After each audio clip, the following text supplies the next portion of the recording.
যে তার কারণে 17 সালে মওলানা আব্বাসের রওজা তরফ থেকে যে নির্দেশন এসেছিল গোলামের তরফ থেকে এই কারবালাকে মওলানা আব্বাসের গুলবজে থাকা সেই পাঁচজন হাদিয়া করে দিয়েছিলেন।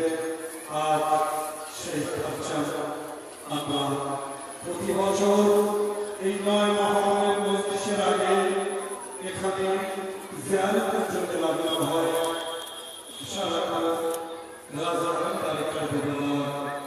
এই উপহার এই হাদিয়া আমরা জীবনে ভুলব না এবং এই প্রচার করতে একদিন গাজার পৌঁছে দিয়ে উচ্চতে আসে বলবে